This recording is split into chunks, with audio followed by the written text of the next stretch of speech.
यांच्याकडे दुर्लक्ष करते। काल इथे एक मोठा मेळावा होता, त्यावेळेस यांना इथून काढून टाकण्यात आलं। आमच्या कष्ट करणाऱ्या महिला महाराष्ट्रातल्या कान्याकोपऱ्यातून इथे आलेल्या आहेत, त्यांच्याशी कोणी चर्चेला पण बसलेलं नाही।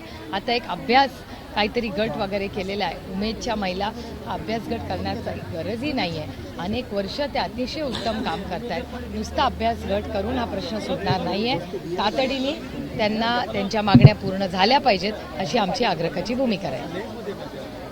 काही आंदोलकांची संख्या काही कमी नाही आहे। निवडणुका तोंडावर आल्यात, आज शेवटची कॅबिनेट झाली, मॅरेथॉन निर्णय झाले। मुंबई एंट्री पॉईंटवरती टोल माफी देण्यात आली आहे। आधीच लाडकी बहीण योजनेनं सरकारी तिजोरी थैथयाट अशी परिस्थिती होती, त्यात आता ही टोल माफी। मला काही आश्चर्य वाटत नाही, कारण आता हे सरकार हताश झालेलं आहे, त्यांना कुठलाच मार्ग दिसत नाही।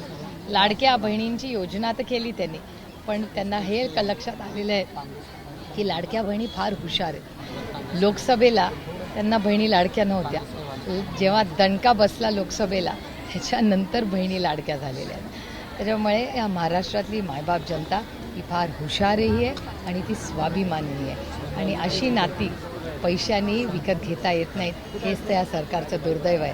त्यांना असं वाटतं की 50 खोके एकदम ओके, ते अशी जी भावना त्यांची आहे, त्याच्यामुळे लोक पैशांनी विकत घेतली जातात। महाराष्ट्रातली माणसं ही स्वाभिमानी आहेत। ही छत्रपतींचा महाराष्ट्र आहे, शाहू फुले आंबेडकरांचा महाराष्ट्र आहे। त्याच्यात सगळ्या गोष्टी पैशांनी होत नाहीत, आणि नाती तर पैशांनी विकत घेताच येत नाही। ह्याच्यातच या सरकारचं अपयश आहे। मुंबईतल्या लोकांना किंवा मुंबईतल्या मतदारांना आकर्षित करण्यासाठी हा टोलचा निर्णय वाटतो का तुम्हाला? अर्थातच आता जे काही निर्णय होत आहेत 2 वर्ष सरकारमध्ये, हे निर्णय आधी का नाही झाले? हे सगळे निर्णय लोकसभेला जो दणका बसला त्याच्यानंतरच येत आहेत ना, आधी का नाही आले? जर हेतू यांचा चांगला होता तर लोकसभेच्या रिझल्टच्या आधी काय, आणि आता इलेक्शन आज उद्यामध्ये लागेल तेव्हाही धावपळ आहे। संपूर्ण सरकारी तिजोरीच रिकामी करून ठेवायची निवडणुकीच्या आधी असं माणूस बघा, तुमच्या प्रश्नातच माझं उत्तर आहे। जर पत्रकारांनाही वाटत असेल, आणि आर्थिक परिस्थिती ही का आज नाही, मी गेले 1 वर्ष हे भाषण करते, सातत्याने मी भाषण करते की महाराष्ट्राच्या आर्थिक परिस्थिती ही गंभीर आहे या सरकारच्या चुकीच्या धोरणांमुळे। त्याच्यामुळे तिथे अशीच व्यक्ती बसली पाहिजे जी हे सगळं नीट करेल आणि ही महाराष्ट्राची घडी बसवेल, आणि ते ह्या सरकारला जमणे नाही। त्याच्यामुळे या भ्रष्टाचारी सरकारला म्हणजे तुम्ही बघा, इथे भ्रष्टाचार, बेरोजगारी आणि महागाई ही 3 अतिशय महत्त्वाचे आव्हानं आज राज्याच्या समोर आहे। महागाई, बेरोजगारी आणि भ्रष्टाचाराबद्दल हे सरकार बोलतच नाही, ते सोडून बाकी सगळं बोलतं। दुर्दैव आहे की महाराष्ट्राची गेले 2-2.5 वर्ष ही फक्त पक्ष फोडा, घरं फोडा, पक्ष न्या, चिन्ह न्या ह्याच्यातच गेली। ह्याच्यात महाराष्ट्राचं खूप नुकसान झालं। ताई, आपसे हिंदी में जानना चाहेंगे, आज कैबिनेट की बैठक में निर्णय लिया है मुंबई में अब कोई एंट्री पॉइंट पे लाइट मोटर व्हीकल्स को टोल नहीं लगाया जाएगा। ठीक है, अभी इलेक्शन अनाउंस होने वाला है, पता नहीं और क्या क्या करेंगे तब तक। मुख्यमंत्री कहते हैं कि जैसे हमने लाडली बहना योजना लाई, लाडला किसान भी लाया, लाडला प्रवासी हमने लाया हुआ है और टोल माफी की है। विपक्ष अगर कह रहा है कि चुनावी जुमला है तो चुनावी जुमला नहीं, आगे भी चालू रहेगा टोल। दुख की ये बात है, ये हर चीज़ पैसे में तोलते हैं। इनको पता ही नहीं कि रिश्ते पैसे से नहीं बनते, ईमानदारी और मन से बनते हैं। दूसरा ये कि आज मुख्यमंत्री कह रहे हैं कि लगातार विपक्ष जो आवाज़ उठा रहा है कि कानून व्यवस्था जो है वो बिगड़ी हुई है, चरमराई हुई है महाराष्ट्र की, लेकिन ठीक उनके समय में भी जब गृहमंत्री की हमेशा आपकी स्थिति की मांग करते हैं, कहते हैं कि अनिल देशमुख तो जेल में गए हुए थे, ये कैसे मांग कर सकते हैं कि जिस सरकार में, मुझे याद है माननीय मुख्यमंत्री जी भी उसी सरकार में थे, एक, और दूसरी बात, अनिल देशमुख जी को जिस गलत तरीके से, वो ऑपोजिशन में है, वो वॉशिंग मशीन में जाने के लिए तैयार नहीं थे, नहीं तो केस होता ही नहीं। और किसी ने अगर देखा होगा FIR देखिए, आरोप क्या हुआ और अभी क्या उन पे केस है, कोई बताए मुझे। और मैं किसी के भी साथ जो आज सत्ता में है उनके साथ बैठने के लिए चर्चा वार्ता आपके चैनल पे बुलाइए, मैं आ जाऊंगी। आप पूछिए कि आज जो आरोप, अगर आप ऑपोजिशन में रहे तो ice, income tax, CBI, ED, और अगर उनके साथ चले जाए तो वॉशिंग मशीन। ये तो डेटा बोलता है ना, और ये सिर्फ महाराष्ट्र में नहीं है, ये मॉडल कश्मीर टू कन्याकुमारी सब जगह है। हम देख रहे हैं कि लगातार कैबिनेट में एक के बाद एक फैसले, एक दिन में 19, 20, 25 फैसले हो जा रहे हैं, जो अब तक नहीं लिए फैसले पेंडिंग है, सिर्फ इलेक्शन को ध्यान में रखते हुए रखे गए थे। को आपके सवाल में ही मेरा जवाब है ना, इट इज़ ऑब्वियस।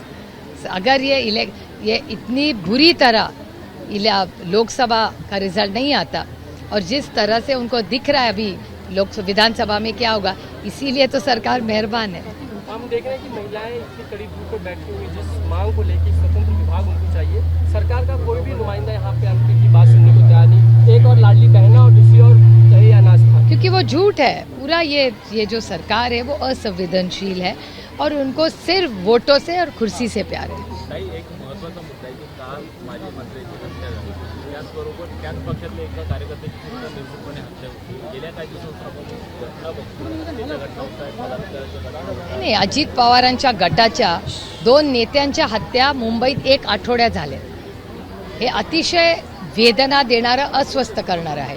आणि ज्या पद्धतीने म्हणजे जेव्हा अबू आझमीजींना 15 दिवसापूर्वी पत्र आलं होतं, काय करत होतं होम मिनिस्ट्री? एक नाही 2-2 कमिशनर आहेत ना मुंबईत, मग होम मंत्रालय देवेंद्रजींनी याचं उत्तर द्यायला नको? देवेंद्र फडणवीस जी को जवाब देना पड़ेगा की 2-2 राष्ट्रवादी काँग्रेस अजित पवार गट यांचे 2-2 नेत्यांच्या हत्या होतात, याला उत्तर नाही द्यायला पाहिजे कोणी? याला जबाबदार कोण आहे? ज्या व्यक्तीला Y+ सिक्युरिटी आहे त्याची अशी त्याच्या जवळ जाऊन गोळ्या मारल्या जातात, ही आहे महाराष्ट्राची लॉ अँड ऑर्डर? अरे नैतिकता असती ना थोडी तरी त्यांनी स्वतःनी जबाबदारी घेऊन त्यांनी राजीनामा द्यायला पाहिजे होता। जाऊन दुःख बघा त्या दोन्ही कुटुंबांचं। इतकं असंवेदनशील सरकार आहे ना, ते किती खून झाले आणि काही झालं, बलात्कार झाले। बापदेव घाटाची केस बघा, बापदेव घाटामध्ये काय झालंय? काहीच नाही अजून। कोणी केलं, काय केलं, काही अहो त्या वर्दीचा धाकच नाही राहिला, कारण का सगळ्यांना वाटतं ही वर्दी कॉम्प्रोमाइज होऊ शकते आणि याला जबाबदार गृह मंत्रालय आहे।